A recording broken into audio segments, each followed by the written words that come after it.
ನಮಸ್ಕಾರ.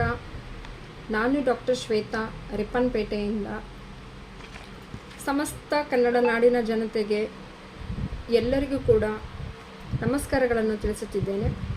ಹಾಗೆ ಒಂದು ವಿಚಾರದ ಬಗ್ಗೆ ಯಾವಾಗಲೂ ಕೂಡ ಸ್ಪಷ್ಟವಾಗಿ ನಾನು ಮಾತಾಡ್ತಾ ಇರ್ತೀನಿ. ಹಾಗೆ ಕೂಡ ಇವತ್ತಿನ ದಿವಸದಲ್ಲಿ ಒಂದು MP ಚುನಾವಣೆ ಶುರುವಾಗಿದೆ. ಸೊ ನಮ್ಮ BJP ಕಡೆಯಿಂದ ಶ್ರೀಯುತ BY ರಾಘವೇಂದ್ರ ಸರ್ ಅವರು ಕೂಡ ಅದರಲ್ಲಿ ಸ್ಪರ್ಧೆ ಮಾಡಲಿದ್ದಾರೆ. ಅವರ ಸುದೀರ್ಘವಾಗಿರುವಂತಹ ರಾಜಕೀಯ ಜೀವನದಲ್ಲಿ ಇಲ್ಲಿವರೆಗೂ ತನಕ ಸಾಕಷ್ಟು ಅಭಿವೃದ್ಧಿ ಕಾರ್ಯಕ್ರಮಗಳನ್ನು ಕೂಡ ಮಾಡಿದ್ದಾರೆ. ಹಾಗೂ ಮುಂದೆ ಕೂಡ ಅವರು ಅಭಿವೃದ್ಧಿ ಕಾರ್ಯಕ್ರಮಗಳನ್ನು ಕೂಡ ಮಾಡ್ತಾರೆ. ಸೊ ನಮ್ಮ ಸಂಸ್ಥೆ ಆಗಿರುವಂಥ ಶ್ರೀ ಯಕ್ಷಿಣಿ ಸ್ವ ಉದ್ಯೋಗ ತರಬೇತಿ ಸಂಸ್ಥೆ ಹಾಗೂ ನ್ಯೂ ಶ್ವೇತಶ್ರೀ ಗಾರ್ಮೆಂಟ್ಸ್ ಹಾಗೆ ವೈಶಾಲಿ ಬಾಟಿಕ್ ನಮ್ಮ ಸಂಸ್ಥೆಯಲ್ಲಿ ವರ್ಕ್ ಮಾಡುವಂತಹ ಎಲ್ಲ ಜನತೆಯ ಪರವಾಗಿ ಹಾಗೂ ಸಮಸ್ತ ಕನ್ನಡ ನಾಡಿನ ಜನತೆಯ ಪರವಾಗಿ ನಾನು ಎಲ್ಲರಲ್ಲಿಯೂ ವಿನಂತಿಯನ್ನು ಮಾಡ್ಕೊಳ್ತಾ ಇದ್ದೀನಿ. ಏನಂತ ಹೇಳಿದ್ರೆ, ಸೊ ಶ್ರೀಯುತ ರಾಘವೇಂದ್ರ ಸರ್ ಅವರಿಗೆ ವೋಟ್ ಮಾಡಿ, ಹಾಗೆ ಇನ್ನಷ್ಟು ಅವರು ಮುಂದೆ ಬರ್ತಕ್ಕಂಥ ದಿನಗಳಲ್ಲಿ ಮತ್ತಷ್ಟು ಅಭಿವೃದ್ಧಿ ಕಾರ್ಯಕ್ರಮಗಳನ್ನು ಮಾಡಲಿ ಅಂತಕ್ಕಂಥ ಒಂದು ಒಳ್ಳೆಯ ಯೋಜನೆಗಳು ಹಾಗೆ ಒಳ್ಳೆಯ ಯೋಚನೆಗಳು ಹಾಗೆ ಅಭಿವೃದ್ಧಿ ಮಾಡುವಂತಹ ಕಾರ್ಯಕ್ರಮಗಳು ಸದೃಢವಾಗಿ ನಡೀಲಿ ಅಂತಕ್ಕಂಥ ವಿಚಾರ ಸೊ ನಾನು ತಿಳಿಸ್ತಾ ಇರ್ತಕ್ಕಂಥ ವಿಚಾರವಾಗಿದೆ. ಹಾಗೆ ಶ್ರೀಯುತ ನರೇಂದ್ರ ಮೋದಿಜಿಯವರು ನಮ್ಮ ದೇಶದ ಪ್ರಧಾನಮಂತ್ರಿ. ಸೊ ಅವರು ಬಂದಾಗಿಂದ ಎಷ್ಟು ಅಭಿವೃದ್ಧಿ ಕಾರ್ಯಕ್ರಮಗಳು ಆಗಿದೆ, ಹಾಗೆ ಎಷ್ಟು ಒಂದು ಮಹಿಳಾ ಉದ್ಯಮಿಗಳಾಗಿರ್ಬೋದು, ಮಹಿಳಾ ಸಂಸ್ಥೆಗಳಾಗಿರ್ಬೋದು, ಹಾಗೆ ಮಹಿಳಾ ನೇತೃತ್ವದ ಸಂಘಟನೆಗಳಾಗಿರ್ಬೋದು, ಹಾಗೆ ಒಂದು ಹಾಸ್ಪಿಟಲ್ಸ್ಗಳಾಗಿರ್ಬೋದು, ಹಾಗೆ ಸೈನಿಕ ದಳ ಆಗಿರ್ಬೋದು, ಹಾಗೆ ಸರ್ಕಾರಿತರ ಸಂಸ್ಥೆಗಳಾಗಿರ್ಬೋದು, ಹಾಗೆ ರೈತರಿಗಾಗಿರ್ಬೋದು, ಹಾಗೆ ಯಾವುದೇ ಒಂದು ಉತ್ತಮ ಆಗಿರುವಂತಹ ಯೋಜನೆಗಳನ್ನು ಕೂಡ ನಮ್ಮ ಶ್ರೀಯುತ ನರೇಂದ್ರ ಮೋದಿಜಿಯವರು ಹಮ್ಮಿಕೊಂಡು ಸತತವಾಗಿ 10 ವರ್ಷಗಳಿಂದ ತುಂಬ ಒಳ್ಳೆಯ ಅಭಿವೃದ್ಧಿ ಕೆಲಸ ಕಾರ್ಯಗಳನ್ನು ಕೂಡ ಮಾಡಿದ್ದಾರೆ. ಹಾಗೆ ಈ ಭಾಗದಲ್ಲೂ ಕೂಡ ಸೊ ನಮ್ಮ ಮಾಜಿ MLA ಸಾಹೇಬರು ಆಗಿರುವಂಥವರು ಹಾಲಪ್ಪ ಸರ್ ಅವರು ಹಾಗೂ ನಮ್ಮ MP ಅವರಾಗಿರುವಂತಹ ಶ್ರೀಯುತ BY ರಾಘವೇಂದ್ರ ಸರ್ ಅವರು ಹಾಗೂ ಶ್ರೀಯುತ ಆರ್ಗ ಜ್ಞಾನೇಂದ್ರ ಸರ್ ಅವರು, ಹಾಗೆ ಎಲ್ಲ ಏನು ನಮ್ಮ BJPಗೆ ಸಂಬಂಧಪಟ್ಟಂತಹ MLA ಅವರು ಆಗಿರ್ಬೋದು, ಹಾಗೆ ಸಂಘಟನೆಯವರಾಗಿರ್ಬೋದು, ಹಿರಿಯರಾಗಿರ್ಬೋದು, ಕಿರಿಯರು ಕೂಡ ಆಗಿರ್ಬೋದು, ಎಲ್ಲರೂ ಕೂಡ ಸಂಘಟನೆಗೆ ಒಂದು ಒಳ್ಳೆ ರೀತಿಯಲ್ಲಿ ದುಡಿದಿದ್ದಾರೆ. ಹಾಗೆ ಮುಂದೆ ಕೂಡ ನಮ್ಮ ಸರ್ಕಾರ ಬರಬೇಕು, ಮತ್ತೆ ಅಭಿವೃದ್ಧಿಯತ್ತ ಕಾರ್ಯಕ್ರಮಗಳು ಸಾಗಬೇಕು, ಹಾಗೆ ಅಭಿವೃದ್ಧಿಶೀಲ ದೇಶ ಆಗಬೇಕು ಅಂತಕ್ಕಂಥ ವಿಚಾರ ನಮ್ಮದಾಗಿದೆ.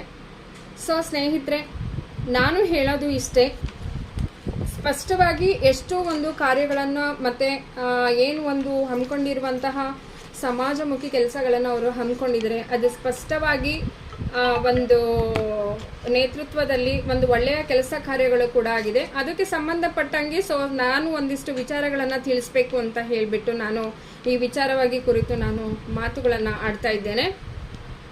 ಕಳೆದ 10 ವರ್ಷಗಳಿಂದ ಆಡಳಿತ ನಡೆಸಿದ ಶ್ರೀ ನರೇಂದ್ರ ಮೋದಿ ಅವರ ನೇತೃತ್ವದ BJP ಸರ್ಕಾರ ಸಮಾಜದ ಕಡೆಯ ವ್ಯಕ್ತಿಯ ಕಲ್ಯಾಣದಿಂದ ಹಿಡಿದು ವಿಶ್ವ ಮಟ್ಟದಲ್ಲಿ ದೇಶದ ಗೌರವವನ್ನು ಹೆಚ್ಚಿಸುವಂತಹ ದಿಟ್ಟ ನಿರ್ಧಾರಗಳನ್ನು ತೆಗೆದುಕೊಂಡಿತ್ತು. ಸೊ ನರೇಂದ್ರ ಮೋದಿಜಿಯವರು ಬಂದಾಗಿಂದ ಕೂಡ ಯಾವುದೇ ಒಂದು ನಿರ್ಧಾರವನ್ನು ತೆಗೆದುಕೊಂಡ್ರೆ ಅದು ಸ್ಪಷ್ಟವಾಗಿ ಮತ್ತೆ ದಿಟ್ಟತನದಿಂದ ನಿರ್ಧಾರವನ್ನು ತೆಗೆದುಕೊಂಡಿರ್ತಾ ಇದ್ರು. ಆ ನಿರ್ಧಾರಗಳು ಯಾವತ್ತೂ ಚೇಂಜ್ ಆಗ್ತಾ ಇರಲಿಲ್ಲ. ಯಾಕಂತ ಹೇಳಿದ್ರೆ, ಯಾವುದೇ ಒಂದು ಸಾಧನೆಯನ್ನು ಮಾಡಬೇಕಾದ್ರೆ ಸ್ಪಷ್ಟವಾಗಿ ಒಂದು ಗುರಿಯನ್ನು ಇಟ್ಕೋಬೇಕಾಗತ್ತೆ. ಸೊ ಆ ಒಂದು ಗುರಿಯನ್ನು ಇಟ್ಕೊಂಡು ಇವತ್ತು ನಮ್ಮ ಒಂದು BJP ಸರ್ಕಾರ ಏನಿದೆ, ಒಂದು ಉತ್ತಮವಾಗಿರುವಂತಹ ಆಡಳಿತವನ್ನು ನಡೆಸಿರ್ತಕ್ಕಂಥ ಒಂದು ವಿಚಾರ ಆಗಿದೆ. ಹಾಗೆ ಆಡಳಿತಾತ್ಮಕವಾಗಿ ಇಡೀ ದೇಶದಲ್ಲಿ ಸುಶಾಸನ ಜಾರಿಗೆ ಬಂದಿತ್ತು.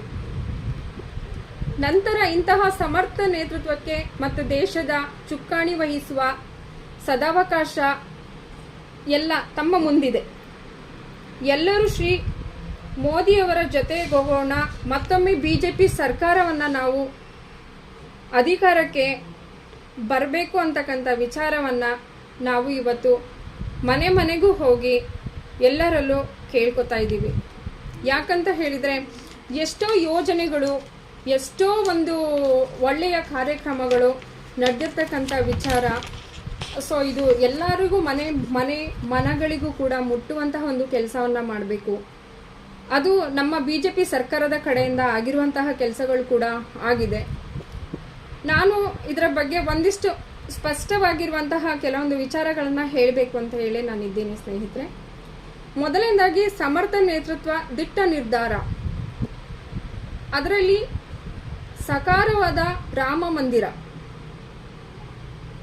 ಮಂದಿರ ನಿರ್ಮಾಣದಲ್ಲಿ ಎಷ್ಟು ಒಂದು ಒಳ್ಳೆಯ ವಿಚಾರವನ್ನು ತೆಗೆದುಕೊಂಡು ಇವತ್ತು ಆ ಭಾಗದಲ್ಲಿ ಒಂದು ರಾಮ ಮಂದಿರ ನಿರ್ಮಾಣವನ್ನು ಮಾಡಿರ್ತಕ್ಕಂಥದ್ದು.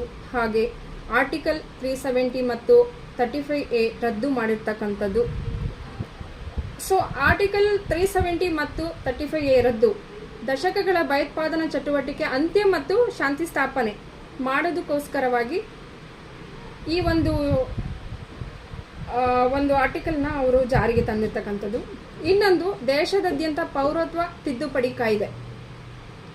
ಸೊ ಅದರಲ್ಲಿ ಎಷ್ಟು ವಿಚಾರಗಳಿದೆ ಅಂತಕ್ಕಂಥದ್ದು ಜನರಿಗೆ ತಲುಪಿಸತಕ್ಕಂಥ ವಿಚಾರಗಳು ಕೂಡ ಆಗಿದೆ. ಅದು ಕೂಡ ಜನರಿಗೆಲ್ಲ ತಲುಪಿದೆ. ಹಾಗೆ ಸರ್ಜಿಕಲ್ ದಾಳಿ, ಇದು ವಿಶ್ವದ ಜಗತ್ತಿನ ಎಲ್ಲರಿಗೂ ಗೊತ್ತಿರ್ತಕ್ಕಂಥ ವಿಚಾರ. ಒಂದು ಸರ್ಜಿಕಲ್ ದಾಳಿ ಇದು ಒಂದು ಯಶಸ್ವಿ ವಿದೇಶಾಂಗ ನೀತಿಯ ಮೂಲಕ ಅಂತಾರಾಷ್ಟ್ರೀಯ ಒತ್ತಡ ಹೇರಲು ಯಶಸ್ವಿ ಆಗಿರ್ತಕ್ಕಂಥ ವಿಚಾರ ಆಗಿದೆ. ಇದು ಎಲ್ಲರಿಗೂ ಗೊತ್ತಿರ್ತಕ್ಕಂಥ ವಿಚಾರ. ಇಷ್ಟು ವಿಚಾರಗಳು ಒಂದು ದಿಟ್ಟ ನಿರ್ಧಾರದಿಂದ ಆಗಿರ್ತಕ್ಕಂಥ ವಿಚಾರ. ಇದು ಸಾಮಾನ್ಯವಾಗಿ ನಿರ್ಧಾರ ತೆಗೆದುಕೊಂಡಂತಲ್ಲ, ಎಷ್ಟೋ ವರ್ಷಗಳ ಕಾಲದಿಂದಲೂ ಕೂಡ ಸೊ ಇದನ್ನ ಒಂದು ಹಂತಕ್ಕೆ